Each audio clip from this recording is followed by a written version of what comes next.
Hello everyone, आप सभी का स्वागत है आपके अपने यूट्यूब चैनल तैयारी सक्सेस की में। दोस्तों, इस वीडियो में हम लोग history honours first semester major paper 1 का एक महत्वपूर्ण प्रश्न को डिस्कस करेंगे। दोस्तों, ये जो प्रश्न है आपके एग्ज़ाम के दृष्टिकोण से बहुत बहुत इम्पोर्टेंट रहेगा, तो पूरा वीडियो को ध्यान से देखिएगा। दोस्तों, जो आज का प्रश्न है, प्राचीन भारत के पुरातात्विक स्रोतों का वर्णन करें, ये आपका टॉपिक पूरा क्लियर हो जाएगा। इस वीडियो को देखने के बाद आपको एक्स्ट्रा कोई वीडियो देखना नहीं पड़ेगा, इसकी गारंटी मैं देता हूँ। बस शर्त है कि आपको पूरा वीडियो को ध्यान से समझना है, ठीक है। दोस्तों, प्रश्न क्या है? प्राचीन भारतीय के पुरातात्विक स्रोतों का वर्णन करें। इसका आंसर कैसे लिखना है? इतिहास के अध्ययन के लिए हमें विभिन्न स्रोतों की व साक्ष्य का अध्ययन करना पड़ता है। यानी प्राचीन भारत के इतिहास को जानने के लिए हमें विभिन्न प्रकार के स्रोत का जानकारी होना और साक्ष्य का जानकारी होना बहुत ही आवश्यक है। इन स्रोतों में से एक पुरातात्विक स्रोत है। पुरातात्विक स्रोत मुख्य रूप से अभिलेख, स्मारक, मुद्रा एवं कलाकृति एवं मिट्टी से बने बर्तन आदि आते हैं। यानी जो पुरातात्विक स्रोत है वो भी साहित्यिक स्रोत के समान ही एक प्राचीन भारतीय इतिहास के जानने का एक साधन है। उनमें क्या क्या आते हैं? उनमें स्पेशली जो आते हैं वो है अभिलेख, स्मारक, मुद्रा और बहुत सारे प्राचीन काल के कलाकृति और मिट्टी के बर्तन, ठीक है। तो यही सब को जो कंप्लीट स्टडी है उसको हम लोग पुरातात्विक में करते हैं। पूरा ध्यान से समझिएगा, बहुत बहुत इंटरेस्टिंग टॉपिक है, ठीक है। पुरातात्विक स्रोत साहित्यिक स्रोत की तुलना में बहुत ही विश्वसनीय होते हैं, यानी ज़्यादा प्रामाणिक है। प्रामाणिक स्रोत माने जाते हैं क्योंकि इसमें किसी भी प्रकार का छेड़छाड़ या बदलाव संभव नहीं है।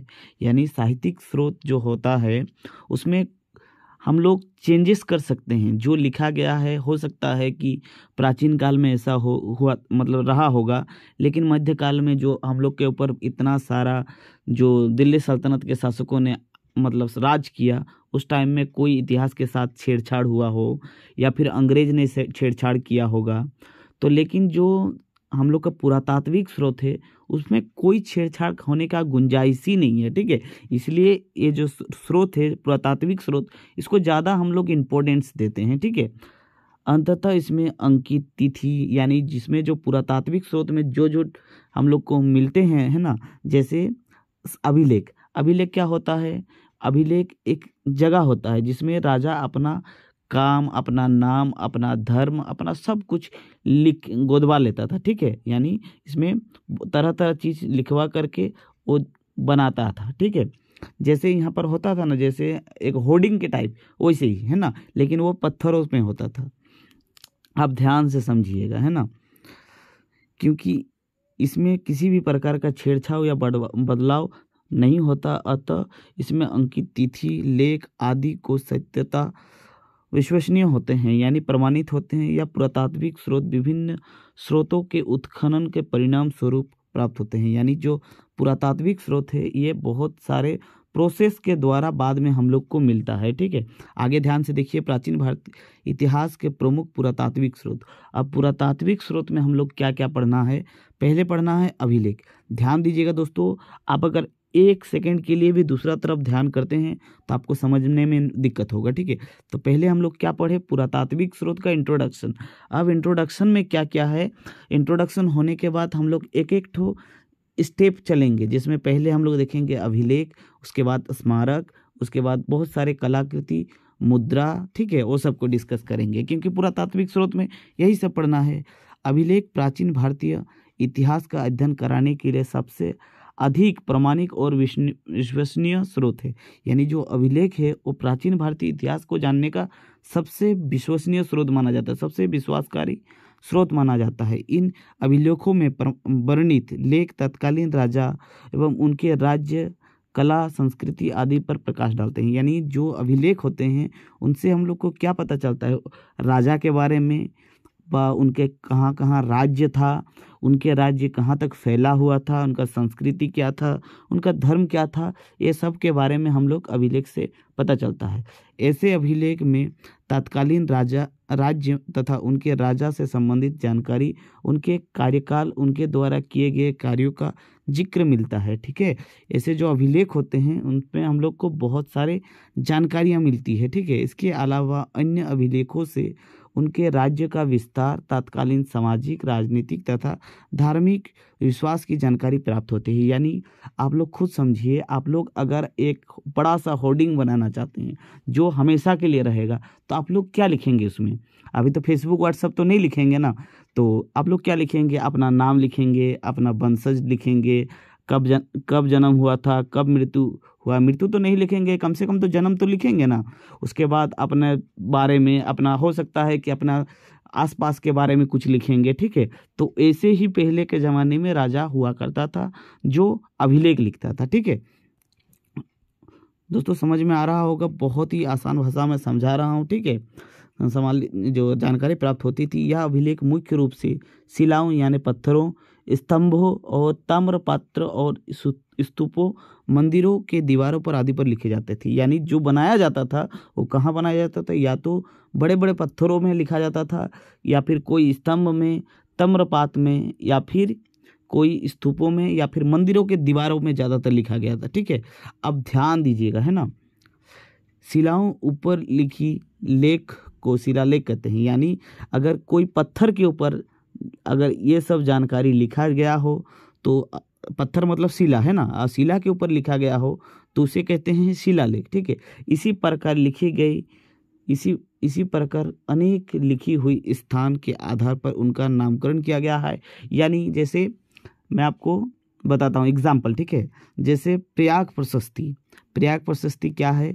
वो भी एक अभिलेख के जैसा है, जिसमें समुद्रगुप्त ने अपने जीवन की सभी घटनाओं का वर्णन किया है, और कौन सा धर्म मानते हैं, वो कब राज किया था, तो वही है प्रयाग प्रशस्ति। हम लोग नामकरण क्या लिए? हम लोग बोले क्या? प्रयाग प्रशस्ति।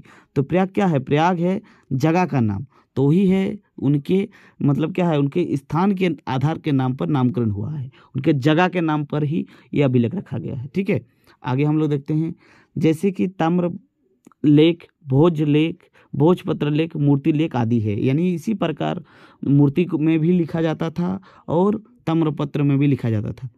प्राचीन भारत के इतिहास में अब तक विभिन्न समय के काल में बहुत से अभिलेख प्राप्त हो चुके हैं। यानी अभी तक बहुत सारे अभिलेख प्राप्त हो चुके हैं।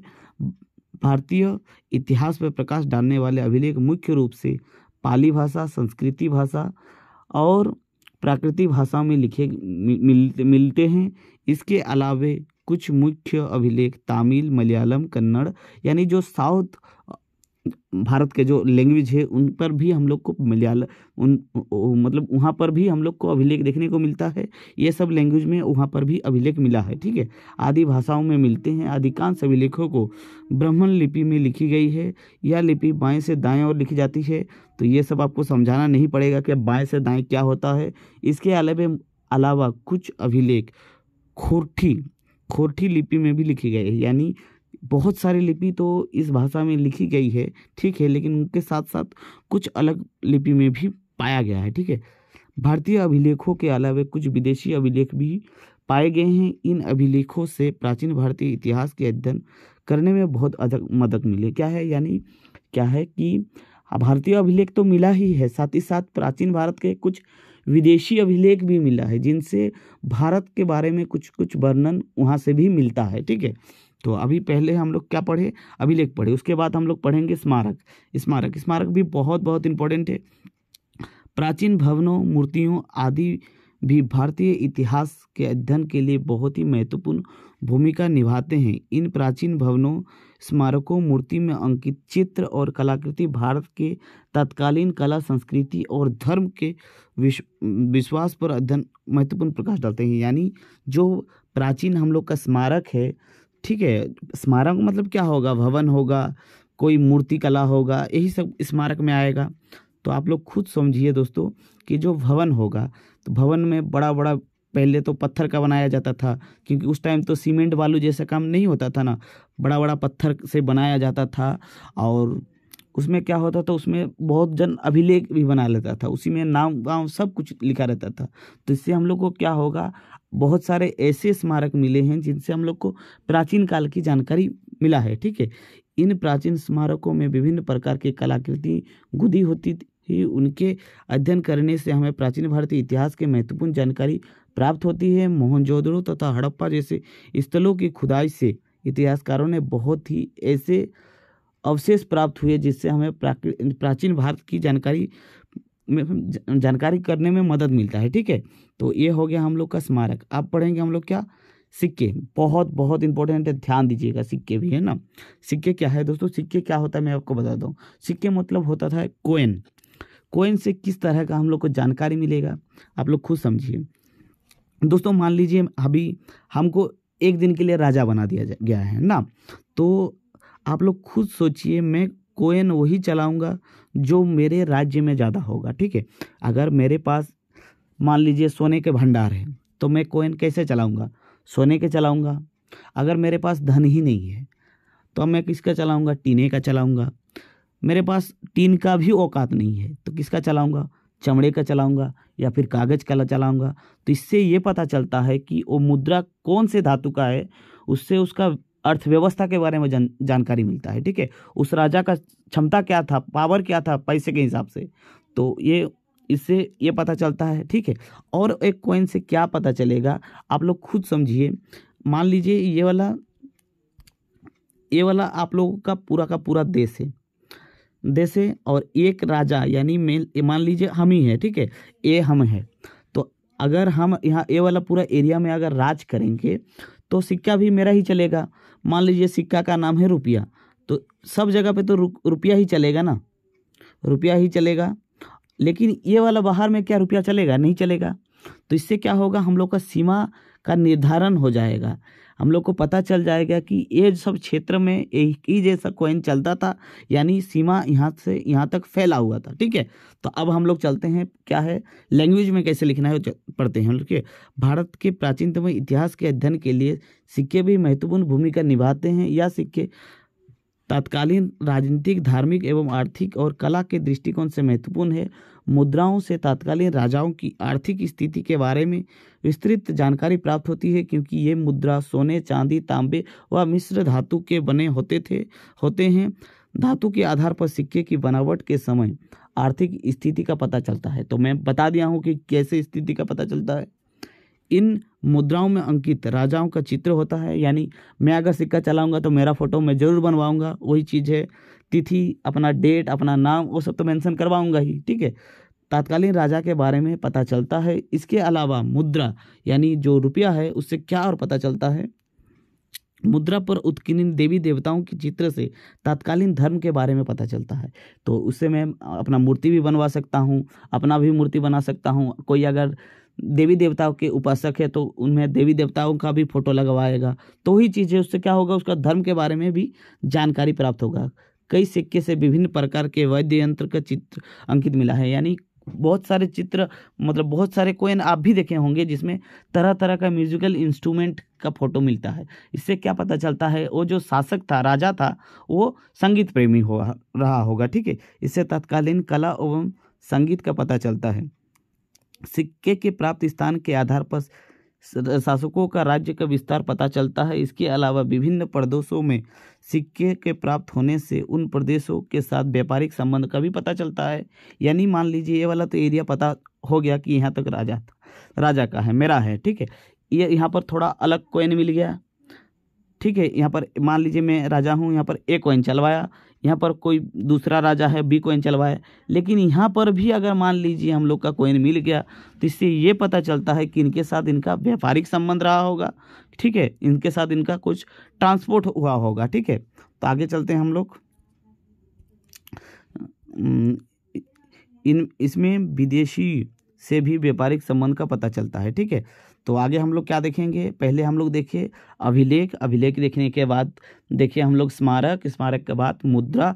अब क्या है, अब हम लोग देखेंगे कलाकृति और बर्तन। ठीक है, मिट्टी के बर्तन, इनसे भी बहुत सारी चीज़ हम लोग जान सकते हैं। खनन के परिणाम स्वरूप प्राप्त टूटे फूटे बर्तन, मूर्तियाँ एवं अन्य विशेष अवशेष भी भारतीय इतिहास के अध्ययन के दृष्टिकोण से महत्वपूर्ण है। यानी जो टूटे फूटे बर्तन मिले हैं उससे भी पता चलता है कि वहाँ का मतलब साम्राज्य कहाँ कहाँ तक फैला हुआ था। ठीक है, इन बर्तनों और मूर्तियों से भी बहुत ऐतिहासिक महत्व है। इसमें हम तत्कालीन लोक कला, धर्म, सामाजिक स्थिति आदि की जानकारी मिलती है। यह बर्तन, मूर्तियों तथा अन्य अवशेष विभिन्न रंगों और आकार के मिलते हैं। इनका विस्तार से अध्ययन करने पर हमें प्राचीन भारतीय इतिहास के बारे में महत्वपूर्ण जानकारियाँ प्राप्त होती हैं। यानी ये सब से ही हम लोग को जानकारी मिलेगा, बाकी कोई भी सामान तो नहीं मिलेगा। आप खुद समझिए कि इतना प्राचीन काल का क्या वस्त्र रहेगा, नहीं रहेगा। आप बहुत सारे औजार भी मिलते हैं, ठीक है, तो औजार के बारे में भी आप लोग लिख सकते हैं, ठीक है। आगे हम लोग इस क्वेश्चन को एंड कैसे करेंगे, ख़त्म कैसे करेंगे, वो भी तो इम्पोर्टेंट है। पहले हम लोग इंट्रोडक्शन देखे, उसके बाद पॉइंट लिखे। अब आंसर को तो ख़त्म भी करना है, तो ख़त्म कैसे करेंगे वो ध्यान दीजिएगा। भारतीय इतिहास के अध्ययन के लिए हमारे पास पुरातात्विक स्रोत के साथ साथ साहित्यिक स्रोत भी उपलब्ध है। जो पुरातात्विक स्रोत है उसके साथ साहित्यिक स्रोत भी है, और दोनों को कंबाइन करेंगे तो और ज़्यादा जानकारी मिलेगा। वही चीज़ है, हम इन स्रोतों को विस्तृत अध्ययन करके प्राचीन भारतीय इतिहास को एक सूत्र में क्रमबद्ध रूप से पिरो कर हम सामने लाना चाहिए। यानी ये दोनों चीज़ को, पुरातात्विक स्रोत को और साहित्यिक स्रोत को एक साथ मिला करके उनका जो अंडरस्टैंडिंग बनता है ये सबके सामने आना चाहिए। वही बात हो रहा है ना, ताकि हम प्रत्येक भारतीय अपने घरों में इतिहास के बारे में जान सके। हालांकि इतने प्राचीन होने के कारण पूर्ण रूप से त्रुटि के बिना संभव नहीं है। यानी क्या है, जो इतना प्राचीन है इसलिए पूरा का पूरा सच तो बताना पॉसिबल नहीं है, लेकिन कुछ टूट फूट के बाद भी मतलब जितना हो सके उतना जानकारी तो प्रत्येक व्यक्ति को होना चाहिए, ठीक है। प्रेरणा तो संभव नहीं है, लेकिन फिर भी बहुत हद तक प्रयास किया जा सकता है, ठीक है। तो ये दोस्तों रहा आपका पुरातात्विक स्रोत। आपको कैसा लगा दोस्तों, प्लीज़ वीडियो में बताइएगा। वीडियो अगर अच्छा लगा है तो प्लीज़ वीडियो को लाइक कीजिएगा, शेयर कीजिएगा, और चैनल पर नए हैं तो प्लीज़ चैनल को सब्सक्राइब कर दीजिए। ऐसे ही हम लोग आगे भी इंटरेस्टिंग वीडियो पूरा आपको प्रोवाइड करते रहेंगे। तब तक के लिए जय हिंद।